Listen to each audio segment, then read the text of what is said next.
so honored to be here with you today, and I want to begin with gratitude for each of you that are in attendance, because we know you're here because you support this country, you support the working families of this country, and you support companies like Mid-City Steel.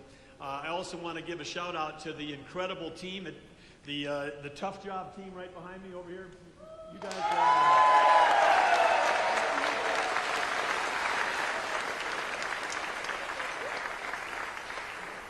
I want to thank our host, Paul Bagnevsky. He's doing a great job leading the team here. And he and Jake, they were telling me that you guys are the best fabricators in the country. Is that true?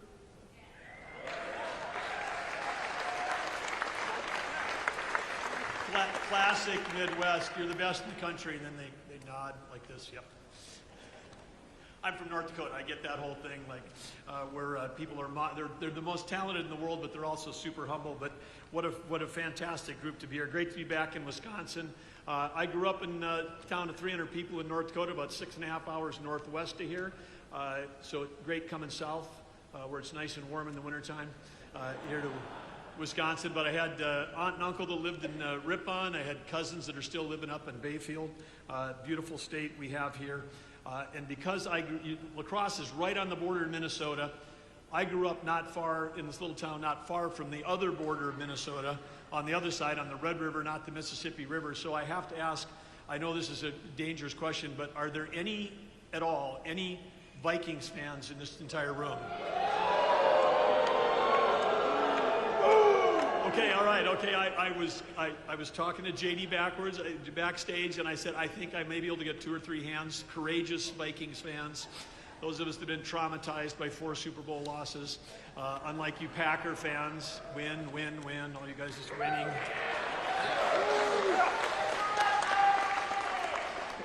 So anyway, welcome to all of you here today. Great to have you here. And as we approach this Labor Day, it's not just the end of summer, but Labor Day is both a celebration. It's a day of celebration, and it's a day of gratitude. And it's a day of gratitude for the enduring dignity of work. And I know that whether you're in the audience or on the stage behind me, it's an honor to be here with all of you. The Wisconsin steel workers that are here, that are fabricating and forging America's strength and helping America's return to greatness, which is what we're doing under President Trump and Vice President Vance's leadership. We have a president, of course, right now who's truly amazing. What's been accomplished in the last 7 months has never happened before in any administration at the pace and the importance of the work that's being done. But one thing I do know, we talked about this at the cabinet meeting on Tuesday, but President Trump just actually deeply respects the American worker. He respects the words "made in America," and he's fighting like no one has ever fought before to make sure that we have that. And whether it's here in Wisconsin or across the country, you know, whether it's farmers or the fabricators, whether it's people that run restaurants or people that are ranchers, truck drivers or auto workers, whether you're in law enforcement, first responders, the people that build, that move, that feed and protect, and those that serve in the military that defend our country, they have the deepest respect of President Trump and Vice President Vance. And because when you care deeply, then you start doing things like protecting and rebalancing world trade. You do things like making sure that we're passing laws that support working families. And we're here to talk about that today because President Trump and Vice President Vance are putting America on a fast track to a new golden age. And on just one thing that I get a chance to work a lot on is on the side on energy. And President Trump said he was going to bring peace abroad and prosperity at home. He stopped 7 wars in 7 months. That's never happened in history. Incredible.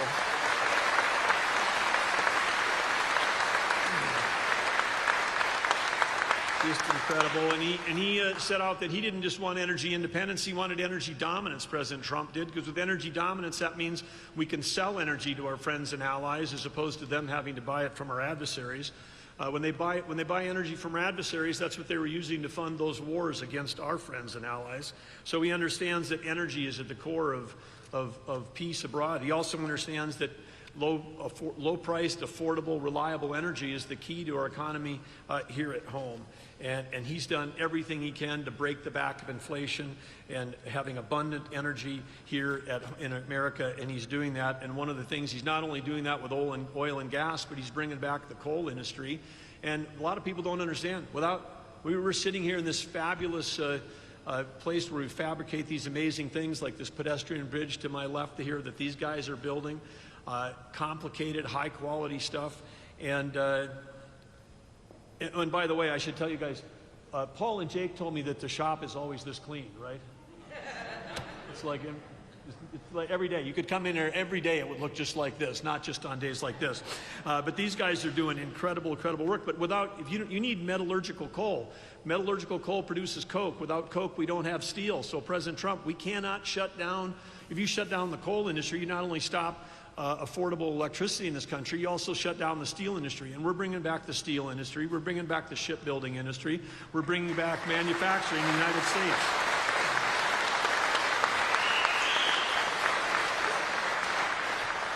I also understand in the back here we've got some students from Luther High School, government class seniors. Can you students just give a stand up for us if you're here from Luther High? We want to say a special thanks to you.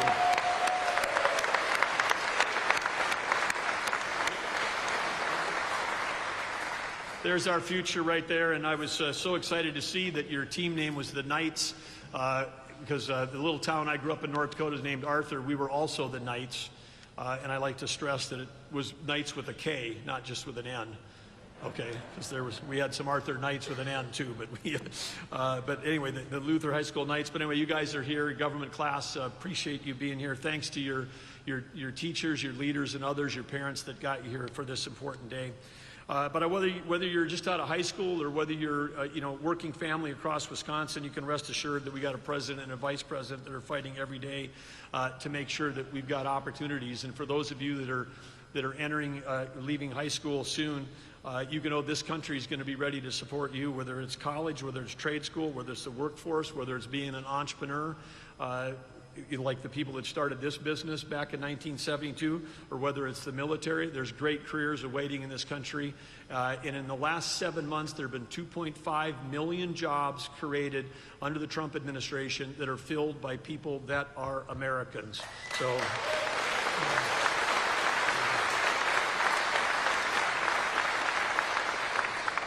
And we know that entrepreneurs and we know that businesses like this are the backbone of America. It's innovation that created American greatness. It's innovation that builds great products. It's not regulation. And we know that President Trump is leading an effort for us to deregulate this country, cut regulations. He's cutting 30 regulations already so far in 7 months. 30 regulations have been cut for every new one that's been put in. He set a goal at 10 to 1. He's beating that by 3 times. When we cut regulation, that allows innovation to flourish. And then when we create the incentives for people that not only understand and respect the dignity of work, but give people an opportunity to work and be paid and rewarded for it, that's why in this working tax families tax cut bill, also known as the one big beautiful bill, what do you think? How many people in this room have ever had a job where you've had to work overtime? Every job I had when I was growing up was like that. You guys get paid overtime. How do you like an idea that President Trump came up with? No tax on overtime. How about that?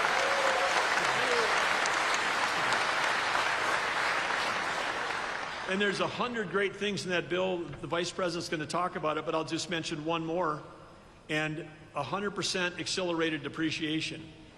Not everybody's an accountant, but if you can deduct the cost of buying new equipment on the day that you buy it from your income, that reduces the cost of that equipment.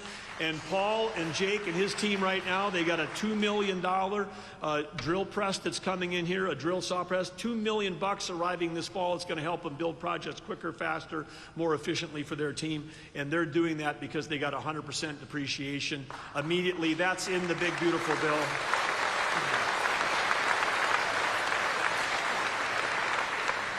And I just want to say one thing. It's just interesting in the world we're in. If you voted for that bill, you voted for lower taxes for working families. If you voted against that bill, if you voted no, then all the tax cuts before were going to go away, and the tax increases were automatically going to happen. So if you voted no on that bill, you were voting for a tax increase on everybody in this room, and there wasn't a single Democrat that voted for that bill. But there is somebody in this room that did vote for that bill, and it's Representative Derek Van Orden right here. Stand up, Derek.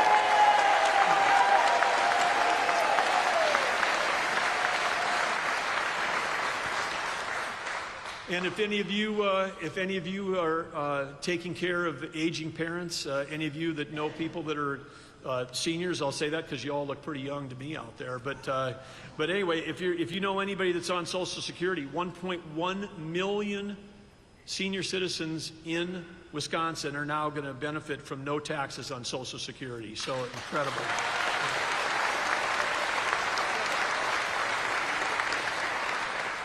So what's the quick summary? We've got lower taxes. We have far lower regulations. It's the biggest tax cut in history. Regulations are being cut by this administration like never before, allowing innovation to flourish.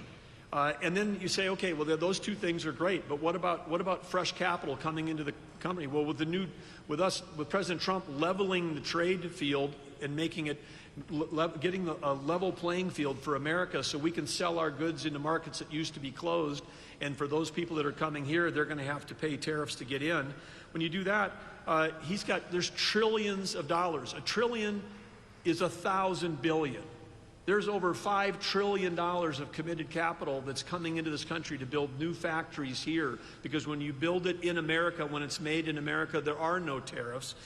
We've never had the combination of these things happening in my lifetime of lower taxes, way less regulation, support for innovation and entrepreneurs, and record amounts of record capital.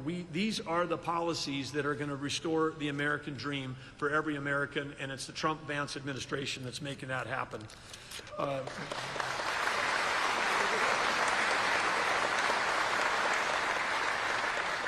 And if you're planning on driving someplace this weekend, maybe you want to, head to one of those great national places in this state, like St. Croix National Scenic Riverway, not far away from here, Apostle National Islands, up by the National Lakeshore on the Apostle Islands, up by Bayfield where my cousins live.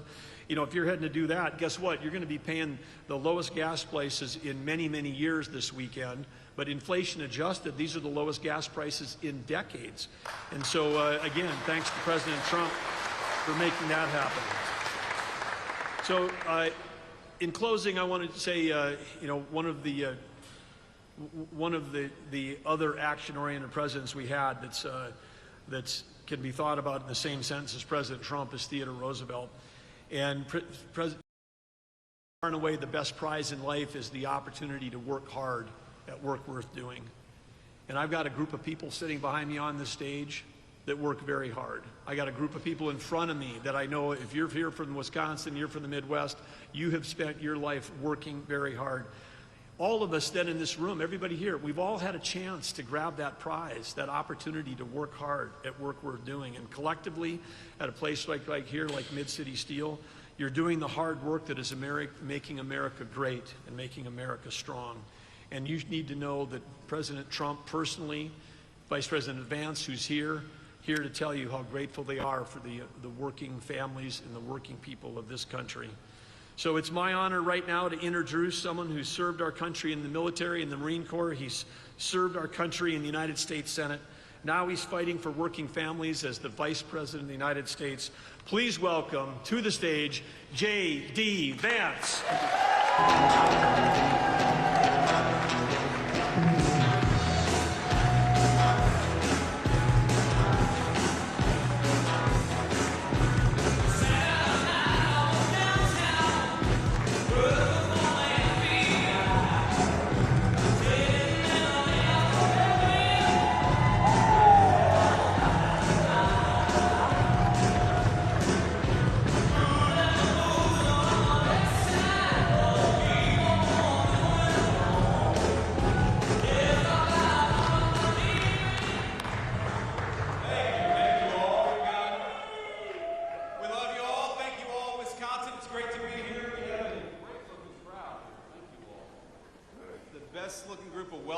Steel men and women I've seen in my entire life, I think. This is a sharp crew. Now, everybody behind me, I was told, volunteered to be there, and so you guys have to clap and cheer at everything that I say, and if not, we're going to have to kick you the hell out of here. And a couple of them actually, and I'm not going to call them out by name, but they were selected because they're some of the hardest working and best working people in this facility. And we just want to say we're proud of you guys, proud of what you do, and proud that the tradition of Wisconsin craftsmanship lives on in this great facility right here today.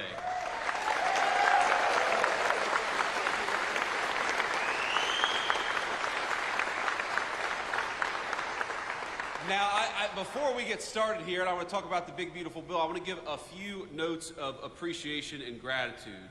So, first of all, I think this is probably the third or fourth time I've been to La Crosse, Wisconsin. I came here a lot during the campaign. It was always great to be here, and I joked that you all would get sick of me, but I would come back as Vice President of the United States, and I'm proud that I got to keep that promise, thanks to you.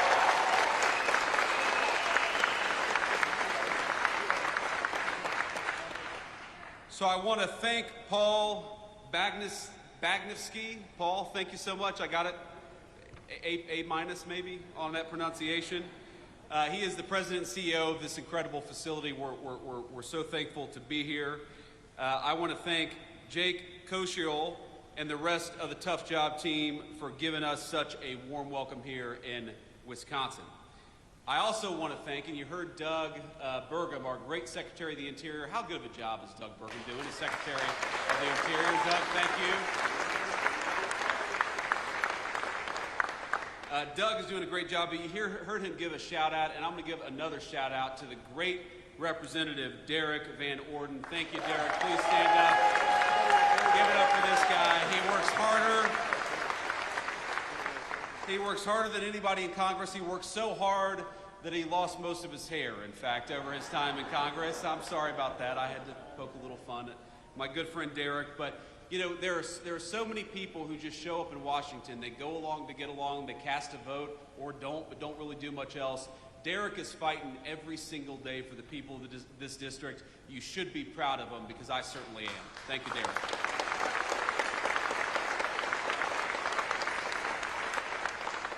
And I guess we've got the senior class from Luther High School. Where are all the Luther High School students? Where are y'all at? Thank you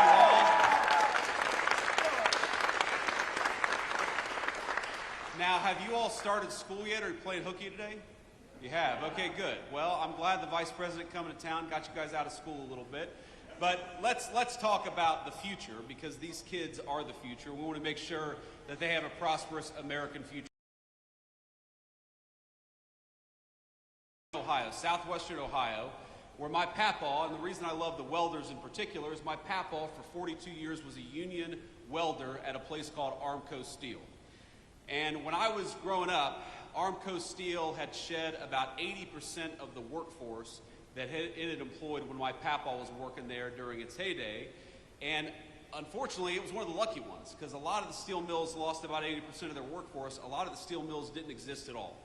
And I think that what happened is that for those of us who grew up in those factory towns, we were so used to seeing those proud, big, beautiful factories, seeing the night sky lit up with that furnace. We were proud of what our parents and our grandparents made every single day. And of course, they were proud to earn the kind of a job that enabled them to provide us a good life. And what happened? Thanks to a generation of failed politicians and stupid decisions, those factories closed down one by one by one, and many of those proud towns that made us who we are, ladies and gentlemen, those proud towns became ghost towns. Well, not anymore. What the President of the United States was elected on a promise to do was to bring back American manufacturing, to bring back American craftsmanship, and that is exactly what President Donald Trump is doing every single day in Washington.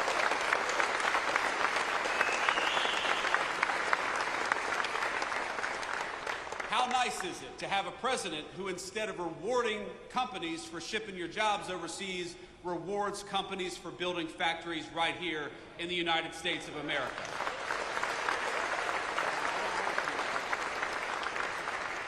How nice is it to have a president of the United States who, instead of raising your taxes, is cutting your taxes by historic margins every single day, as we just did? For years, American leaders would ask you to work overtime, would ask you to spend even more time away from your family, and every hour that you spent at the job, they would reach further and further into your pocket. How nice is it to have a president of the United States who cut taxes on overtime, because we believe that if you spend an extra hour at work, the government ought to keep its hands the hell out of your pocket. Is that right?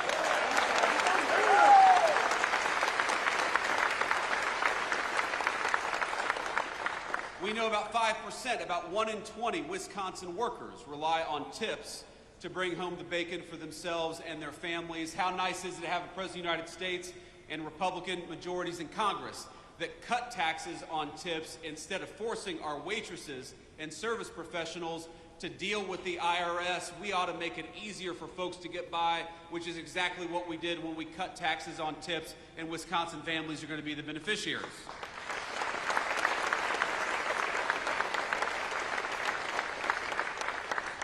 What the Working Families Tax Cuts did is very simple, ladies and gentlemen. It let you keep more money in your pocket. It rewarded you for building a business or working at a business right here in the United States of America. It makes it easy for you to take home more of your hard-earned pay, and it makes it easier. If you're an American manufacturer or an American business, it makes it easier for you to build your facility or expand your facility right here in the United States of America.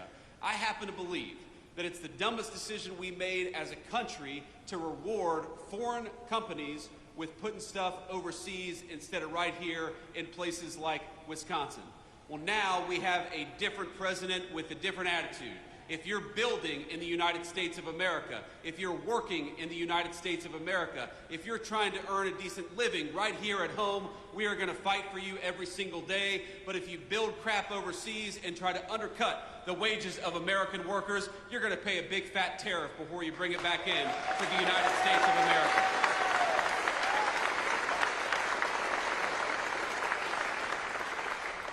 Now, I was talking with a Fox News host earlier, and I'm going to embarrass him a little bit. I'm going to make him stand up and be recognized. You guys know Will Kane. Will?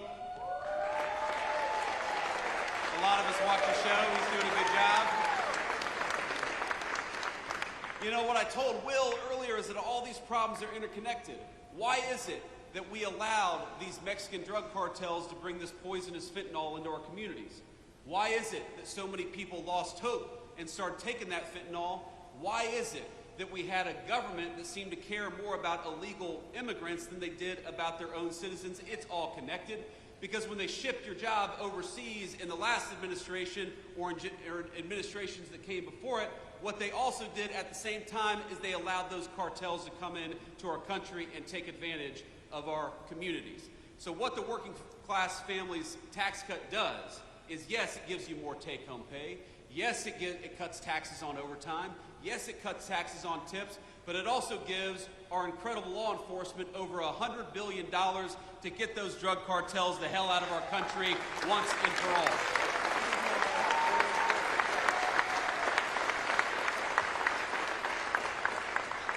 It's very simple. Donald Trump's Republican Party wants very simple things for this country. We want you to be able to earn a good living in your community. We want you to be able to walk down a city street in broad daylight without getting mugged. We want you to be able to take your family out to a nice meal wherever you want to without the fear of violence from criminals, whether they're domestic criminals or international drug cartels. If you work hard every single day, you ought to take as much of your hard-earned pay home as possible. And if you want to raise your children in security and comfort, you ought to send them to a school that gives them a good education instead of an indoctrination. These are very simple things, ladies and gentlemen, and all we needed was better leadership in Washington to deliver it.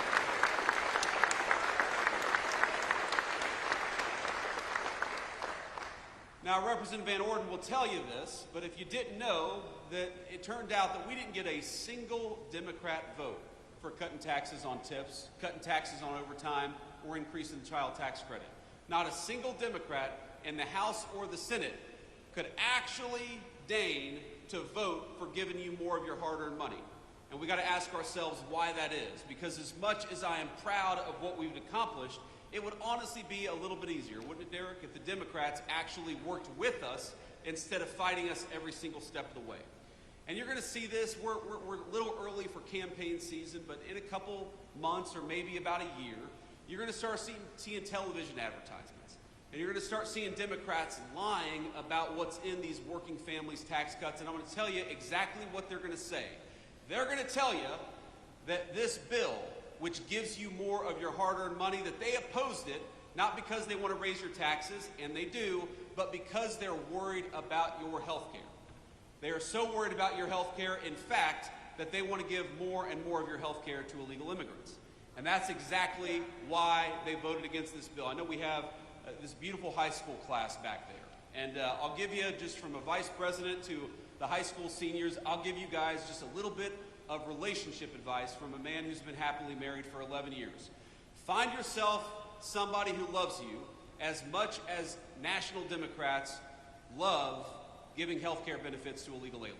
That's my advice for you. Because it is, as far as I can tell,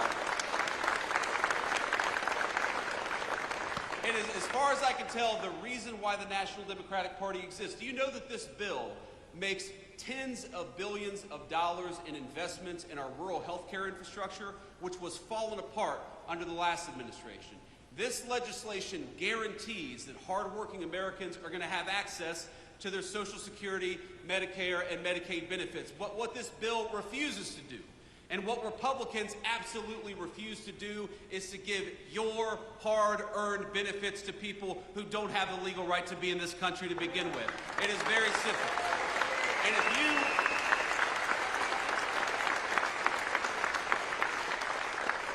And if you want to protect the people's benefits, if you want to protect rural health care, if you want to make sure that whether you live in a big city or a small town, you have the ability to go and see a doctor, and that is exactly what we want to do, then the first thing you ought to be doing is making sure that the people who get federal health care benefits actually have the right to be in this country in the first place. That is the first and most important step.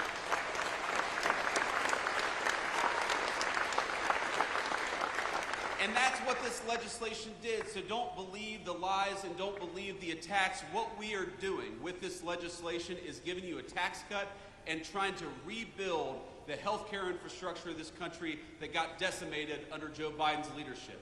But what we are also doing, in order to preserve the benefits that you paid into for your entire lives, is making sure those benefits only go to our fellow American citizens and not to people who ought to go back to their home country because they're here in this country illegally. It's very simple. And think about this. Think about the math, ladies and gentlemen. You cannot have these health care benefits if you allow tens of millions of people into this country who have no legal right to be here and give them those benefits. We were on the freight train to bankruptcy under Joe Biden's leadership because we had a Democratic Party that didn't care enough about this country to actually enforce our borders. And it's that simple. And so when I see the Democrats, I got to be honest with you, it makes me a little bit angry. When I see Democrats fighting against cutting your taxes and saying it's about health care, it's not about health care for you, it's about health care for illegal aliens, and we happen to believe in a different principle. You ought to keep more of your hard-earned money. That if you work overtime, you ought to be rewarded for it, and that when you pay into the federal system, you receive those benefits and not anybody who didn't pay into them to begin with. So,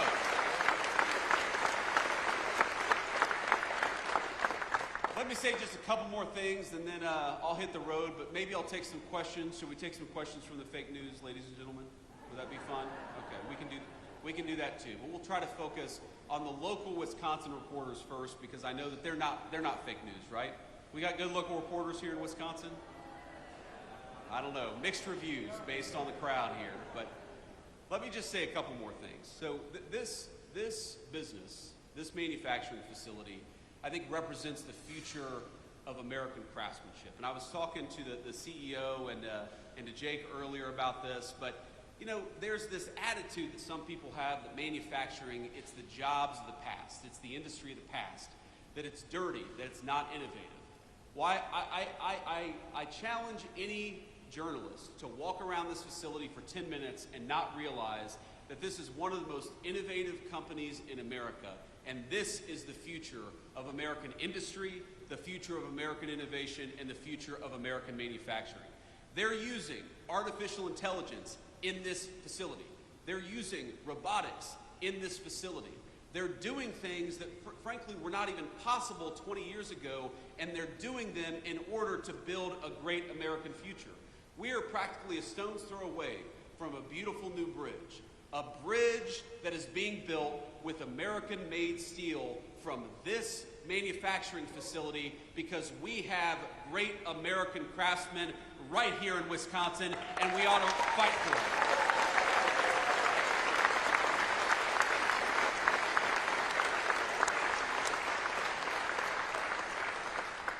And I know the people out in the crowd, the people standing behind me, there are stories of proud work being done every single day. There are stories of a good wage being earned that allows these folks to support their families.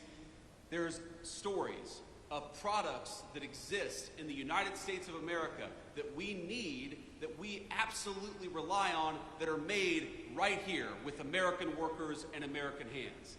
That makes me so proud to be your vice president, to get to stand here, to get to see a little bit of it, to take a little tour, to recognize that the American future that our children deserve, that the American future that our children rely on is going to be built by and for American workers, and you guys are the proudest American workers in that tradition. So God bless you, and thank you.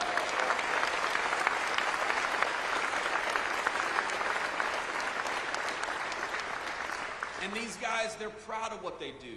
They're doing something amazing. They're doing something that can't be done almost anywhere else in the world. They're earning a good wage in the process. This is what makes America great. And I love my papaw. I said he was a union welder for 42 years. He was a proud man. He was a hard-working man. But my papaw, before he died, he used to tell me that, he didn't know that American manufacturing was going to be as strong in the future as it was in his time. And again, I love my papaw, but I think that's the wrong attitude. American manufacturing must be as strong in the future, or America's future will not exist without it. Do you think that our kids are going to have a future if we rely on foreign countries to make everything that we need? Do you think we're going to have a future if the pharmaceuticals that we put into the bodies of our children are made by a foreign adversary? Do you think we have a future if we can't even drive over a bridge without asking permission from some foreign country? That is no way to build a future. The way to build a future is with American workers, and I'm proud that in Wisconsin that's exactly what we're doing. So God bless you all.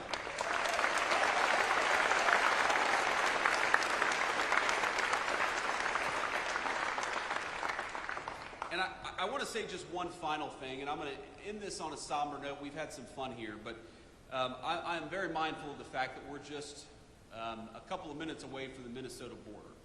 And of course, we had this terrible, terrible school shooting yesterday in Minneapolis. It hits pretty close to home, very personally, because though you may not know anybody who's affected by it, I think a lot of us know people who've been taking their kids in the last couple of weeks to their first day of school. And in fact, my son, my little 5-year-old, I love him so much, and if you're watching, buddy, Daddy loves you. He started his first day of kindergarten just 2 days ago.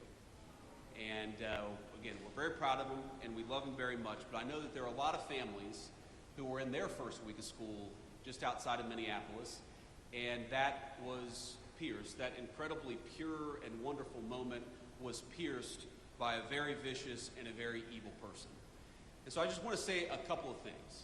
The first thing that I want to say is, remember, we're an American family.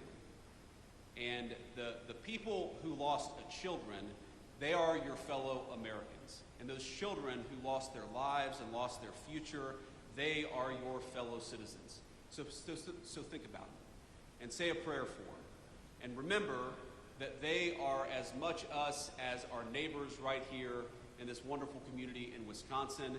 And the thing that they need most of all is they need their fellow Americans to reach out and care about them, and I know that every single one of us is going to do that. That's the first thing that I wanted to say. The second thing that I wanted to say is, when I first heard the news, I was worried that the death toll was going to be higher based on what the media reports were saying. Right now, there are still a couple of kids, some of whom in very critical condition, who may yet survive this. And I think they would appreciate your prayers, and their families would appreciate your prayers as well. So if you are the praying type, I'd ask you to say a prayer tonight for those kids that are still recovering, that they may recover fully and go on to live a full life, a life that was deprived from a couple of their classmates. And the stories, I'd encourage you to read some of the stories about what happened yesterday, about the violence, about the fact that you had 10-year-old kids laying over their friends, to look after them, and to try to protect them. And while yesterday was an unspeakable tragedy, I'd ask you to remember that we also saw the very best of the United States of America.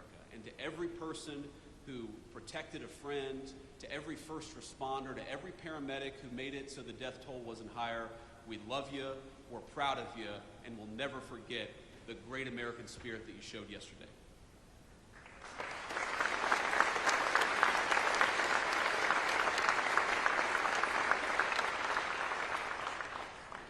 And on that note, there is going to be time for politics, and there's going to be a time to figure out how to prevent this stuff from happening, how to make these shootings less common in our country. And I'm not going to speak about that now, but I would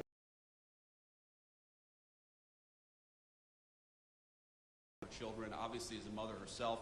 She put out a statement earlier today that I think is really worth taking a look at, because this happens too much in our country. And if you look, we really do have, I think, a mental health crisis in the United States of America. We take way more psychiatric medication than any other nation on earth, and I think it's time for us to start asking some very hard questions about the root causes of this violence. And I'm going to be part of that, and the First Lady and the President are going to be part of that, but that's going to be an American conversation that we're going to have together. But before we have that conversation, if you are the praying type, I would ask you to join me in prayer. I'm just going to say a prayer for the two little kids who lost their lives yesterday. And this is a prayer we say a lot in my church, and I've always found it very meaningful. It's very short. But eternal rest grant unto them, O Lord, and let perpetual light shine upon them. May the souls of all the faithful departed, through the mercy of God, rest in peace. Amen. Thank you all. Now with that, I will take some questions from the reporters, but again, thank you all for having me, and thank you all for indulging that moment. I think it's important for our fellow Americans to know that we're reaching our arms around them and we love them, and you guys gave me the opportunity to do that, and so I'm grateful for it. God bless you. Questions?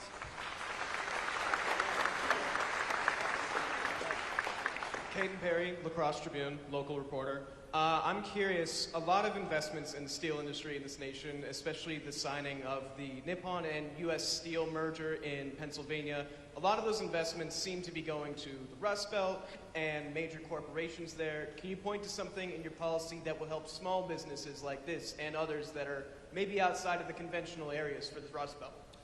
Yeah, so first of all, by ensuring that facilities like this have access to great American-made steel, we make sure they're never going to get cut off.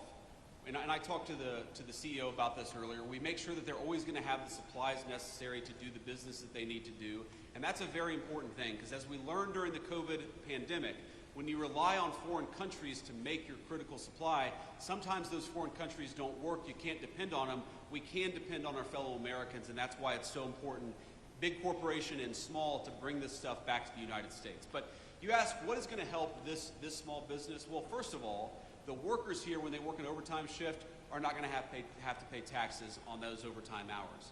That's going to help the workers and consequently the business right here in this facility. But also, you heard Secretary Burgum talk about this earlier.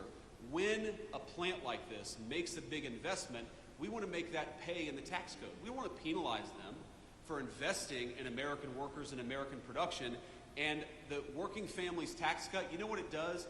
It completely accelerates depreciation, so that when they make a big investment, when they buy a big amount, when they buy a big new facility or they buy a big new piece of equipment, they can immediately benefit from that in the tax code.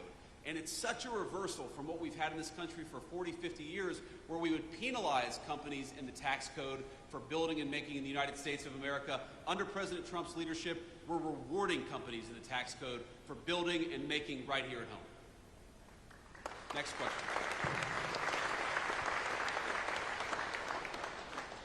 Good afternoon. Charles Benson with TMJ4 out of Milwaukee. As you know, the President this week signed an executive order around the National Guard. And so I'm curious if you can give us some more detail on that, wanting the National Guard members to be available for rapid mobilization and establish a quick reaction force. My question would be, would that quick reaction force be deployed to help with day-to-day police work, and would a governor, like the governor of Wisconsin, have the option to say no to any deployment nationwide? Well, let me say a few things about this. First of all, the principle at stake here is very simple. Americans ought to feel safe on American streets. How many of us...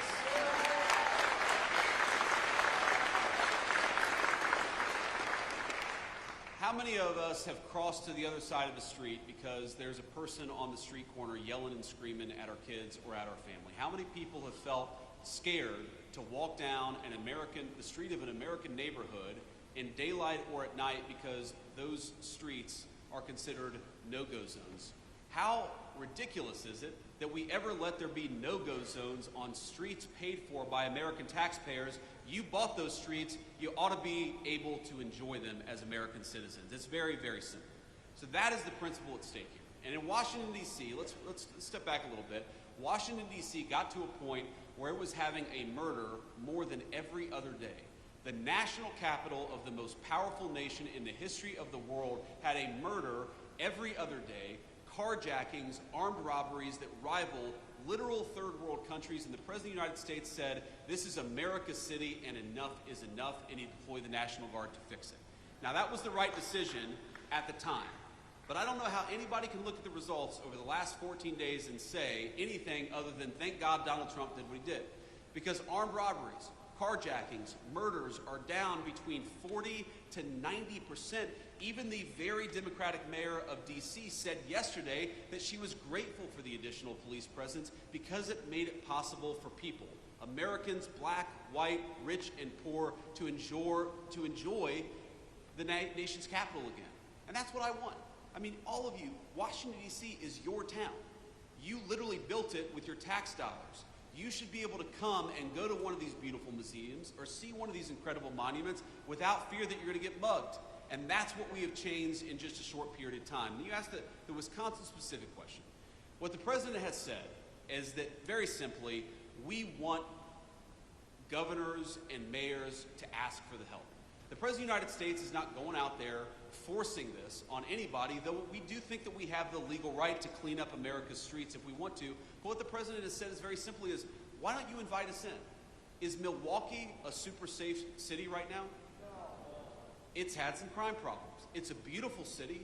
There are a lot of beautiful, incredible, hardworking people who live there, but let's be honest, Milwaukee has had some crime problems. So have other parts of our community. Chicago, I know we're not too far from Chicago. Chicago's had a lot of crime problems. Why is it that you have mayors and governors who are angrier about Donald Trump offering to help them than they are about the fact that their own residents are being carjacked and murdered in the streets? It doesn't make an ounce of sense.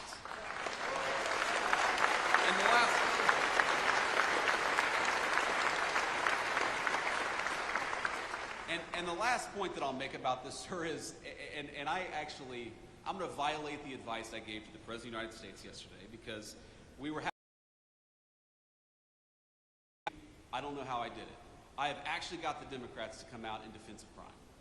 And it is crazy. If Donald Trump came out tomorrow and said he really likes puppies, you would have AOC come out and say puppies are terrible. So you have Donald Trump, who has reduced murders, carjackings, and armed robberies in 14 days in Washington, D.C., and now you have national Democrats coming out and saying, oh, well, we love murders and carjackings and armed robberies. Why won't Democrats just use some common sense? We're going to disagree about stuff from time to time. I'm sure Democrats want higher taxes and I want lower taxes. We may disagree about some foreign policy issues, but on this basic principle that murdering people, armed robberies, carjackings are bad, wouldn't it be nice if the Democrats just worked a little across the aisle for once? Yeah, sure. Next question. Thank you, Mr. Vice President. Matt Smith, WISN-TV. Milwaukee's mayor the other day said absolutely not to any talk of National Guard troops.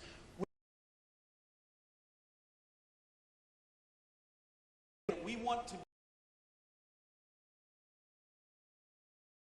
that if you look at the crime rates, if you look at the murders in Milwaukee, if you look at certain neighborhoods where people are unafraid to go out even in the middle of the day, we would love to come and help the people of Milwaukee, but the President of the United States has said he wants to be asked. And that has been his consistent line from the very beginning, that we have an incredible law enforcement capability in the United States. You know what's crazy about crime is most of the violent crime is committed by a very small number of people. When we talk about a violent crime problem, we're not talking about thousands upon thousands of people in Milwaukee. We're talking about a few hundred people who probably commit 90% of the violent crime. We would love to come in and help lock up those violent criminals. I hope the mayor of Milwaukee gets some common sense and actually fights for her residents for a change, or his residents for a change, because we would love to actually help cut down on the crime in this community. Thank you.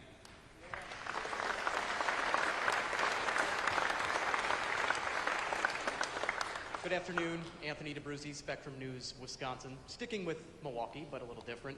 Yesterday, Governor Tony Evers requested a disaster declaration from President Trump after the historic flooding that we've seen in the Milwaukee area. So can Wisconsinites count on the administration for financial help through this? Yeah, so obviously, look, we want to help people, we want to help our fellow citizens, and I know that Wisconsin has suffered some serious problems. I have not talked to the President of the United States. I'm not even sure that he's aware yet that the governor has issued that disaster declaration, but I will take that back to Washington, D.C. and make sure we respond to it promptly. Thank you, sir.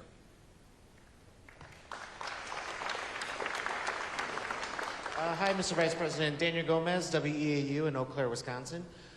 So I see that you've been touring around the country, visiting congressional battleground districts. No different here, Wisconsin's third. You're here also garnering up some support for Derek Van Orden. So my question here is, can we expect you again next year when we actually get to the midterm elections? And will you also address other issues in Wisconsin's third district, which include agriculture, childcare, healthcare, and all these other things that impact rural, hardworking, working class Wisconsinites here? Of course. Well, do you all want to have me back next year? Is that okay?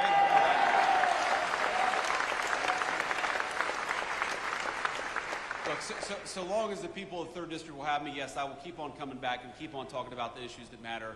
You asked about agriculture, I think rural health care, and also child care. Look, if you look at the working families tax cut, there's a lot there for agriculture. There's a lot. For example, if you buy a new tractor, you buy a new piece of farm equipment, wouldn't it be nice if you were rewarded in the tax code instead of penalized in the tax code? Well, now, thanks to the working families tax cut, you are going to be rewarded, which is why the farmers were really big and supportive and behind the legislation. We had such great support from our farming community in Wisconsin and all over the country for this legislation, I think in part because it does a lot for our farmers.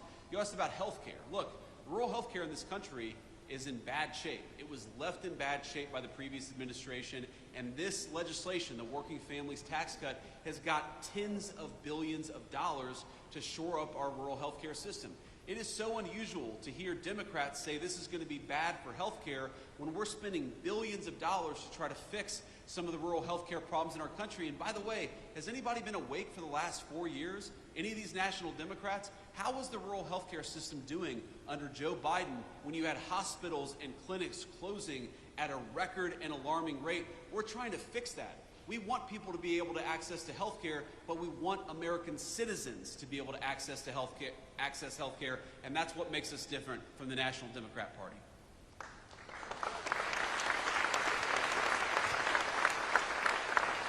And I'll take maybe a couple more questions, then we're going to hit the road. Hi, thank you so much for taking questions from us. My name is Laura Schulte. I'm a reporter with the Milwaukee Journal-Sentinel. You've talked a little bit, about the disaster declaration, but I'm wondering, how long will Milwaukee have to wait for a disaster declaration from President Trump? Well, if I understood the question correctly, and this is the first time that I'm hearing about it, we got the request from the governor yesterday. Is that right? Okay, so I mean, it's very possible that request has not even made it to the president's desk. I mean, these things sometimes take more than 12 hours before they get to the president's desk. So what I can promise you is now that I'm aware of it, we're going to take a look at it. We're going to make sure that it gets the review that it requires. And look, we love Wisconsin. We love all of our American citizens. People are struggling. We recognize that, and we want to figure out ways to help them. Thank you.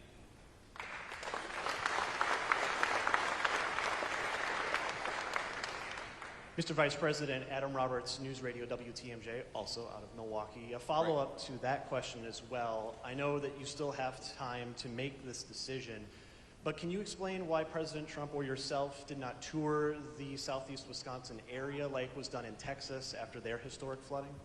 Yeah, I can give you a very simple answer to that question is, if you remember the Texas flooding, the president did not show up until he felt like he could provide comfort and aid to some of the grieving families, but not actually be a huge distraction for law enforcement. I mean, look, it is a reality of the world that when the President or the Vice President of the United States show up, there are a lot of Secret Service, there's a lot of local law enforcement. And I remember explicitly being in the Oval Office talking with the President about this. He said, I really want to go to Texas, and I really want to visit with these grieving families, but we can't do it until the local law enforcement says we can support this without affecting the recovery and other efforts. So we would love to visit, we would love to talk to people, but some of this depends on we talk with local law enforcement, and we don't just want to show up for a photo op, we want to show up and actually help, and that's what the President of the United States is focused on. Thank you, sir. And I'll do one more question before we hit the road. Jeff Murdoch, The Washington Times. So there are plenty of people, there are scores of people still in jail that have been pardoned under President Biden's auto pens. Do you think they should be released from prison? Well, I think that there's something weird about this auto pen, which is that you have a guy who even some of his own staff members said did not have the mental faculty to be President of the United States, okay? While at the same time, he allegedly signed a bunch of pardons, which we now know were signed by the auto pen. I think it raises a very difficult question about whether those pardons were actually legitimate in the first place. I mean, think about this. How can you sign a pardon? How can you engage in presidential conduct that's binding if your own staff members are saying, well, this guy wasn't exactly fit to be the President of the United States? So look, I'll let the courts figure this out. As the President of the United States has said, President Trump, we always follow the court orders and we always try to work with the courts. But I think the American people, far more than whether this pardon is thrown out or that pardon is thrown out by the court, let's step back and ask ourselves, how is it that the American media and senior members of the Democratic Party conspired to hide us from the fact that the President of the United States wasn't fit to do the job? This is about more than politics. This is about more than policy disagreements. This is about if you get a phone call at 3 a.m. and there's a national security emergency, does the person who's answering the phone have the mental ability to do the job? And if the answer is no, then all of us, Democrat, Republican, and Independent, have been defrauded. And I think the Biden presidency is a big, fat example of the American media defrauding the American people.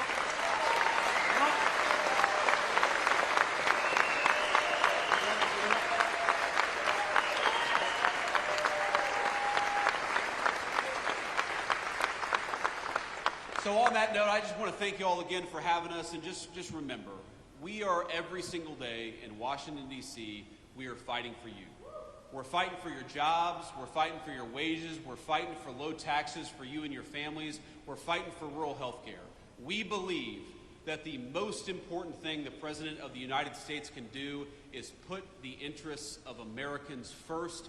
That is what we have done for 7 months, and we'll keep on doing it for the next 3.5 years. God bless you all. Thank you for having me.